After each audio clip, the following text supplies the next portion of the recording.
இன்னைக்கு மத்தியானம் நம்ம சிஎஸ்கே அணி கண்டிப்பாக ஜெயிச்சே ஆகணும் அப்படிங்கிறத முடிவு பண்ண போகிற ரொம்ப ரொம்ப முக்கியமான ஆட்டத்தை பஞ்சாப் கிங்ஸ் அணிக்கு எதிராக தர்மசலா கிரிக்கெட் ஸ்டேடியத்தில் விளையாட போகிறாங்க.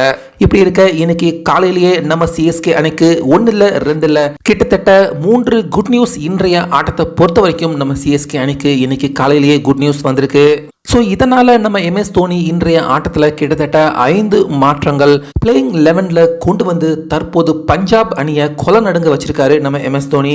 ஸோ இதில் ஃபஸ்ட்டு 2 குட் நியூஸ் என்ன அப்படின்னு பார்த்தீங்கன்னா, இலங்கைக்கு போயிருந்த பத்திரனா தீக்ஷனா இவங்க 2 பேருமே நேற்று இரவே தர்மசலாவுக்கு டைரக்டாக இலங்கையில் இருந்து அவங்க போய் இறங்கிட்டாங்க. ஸோ அந்த வகையில் இன்னைக்கு காலையில் இருந்தே நம்ம சிஎஸ்கே அணியின் ஒட்டுமொத்த பிளேயர்கள் கூட பத்திரனா தீக்ஷனா 2 பேருமே பிராக்டிஸ் எடுக்கவும் ஆரம்பிச்சிட்டாங்க. ஸோ பத்திரனா சிஎஸ்கே அணியில் விளையாண்டார்னா நிச்சயமா நம்ம சிஎஸ்கே அணி பெரும்பாலான ஆட்டங்கள் தோத்ததில்லை. அது மட்டும் இல்லாமல் துஷன் தேஷ்பாண்டே அவரும் பார்த்தீங்கன்னா ஓரளவுக்கு உடம்பு ரிகவர் ஆகி இன்னைக்கு காலையில் இருந்தே சிஎஸ்கே அணியின் பேர்கள் கூட அவரும் பயிற்சி எடுக்க ஆரம்பிச்சிருக்காரு. ஸோ அந்த வகையில் நம்ம சிஎஸ்கே அணியின் போலிங் யூனிட் பார்த்தீங்கன்னா இதன் மூலியமா இன்றைய ஆட்டத்தில் ரொம்பவே வலுவடைஞ்சிருக்கு. அந்த வகையில் இன்னைக்கு விளையாட போகிற பிளேயிங் 11 எடுத்துக்கிட்டோம்னா ருத்ராஜ் அவர் கூட இன்னைக்கு ரச்சின் ரவீந்திரா அவர் சிஎஸ்கே அணியின் ஓபனராக களம் இறங்க போறதா தகவல் வெளியாயிருக்கு.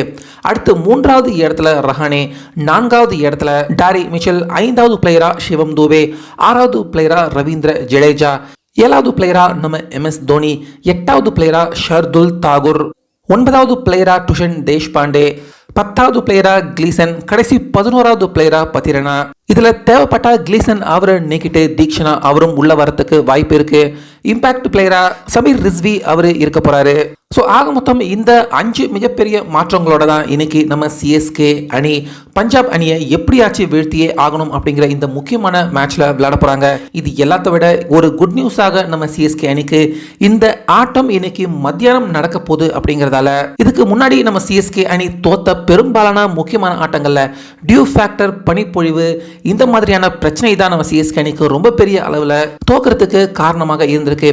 ஆனால் இன்றைய ஆட்டத்தில் அந்த பிரச்சனை இல்லை அப்படிங்கிறதால ஃபர்ஸ்ட் பேட்டிங்காக இருந்தாலும் சரி, 2வது பேட்டிங்காக இருந்தாலும் சரி, நம்ம சிஎஸ்கே அணிக்கு அந்த ஒரு பிரச்சனை இல்லை அப்படிங்கிறதால கண்டிப்பாக இந்த ஆட்டத்தில் நம்ம சிஎஸ்கே அணி இன்னைக்கு மேட்ச் மத்தியானம் நடக்குது அப்படிங்கிறதால ஜெயிக்கிறதுக்கு வாய்ப்பு ரொம்ப அதிகமாகவே இருக்கு.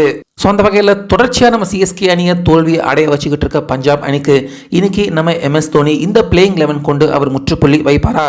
உங்கள் கருத்தை கமெண்ட்ஸில் சொல்லுங்கள்.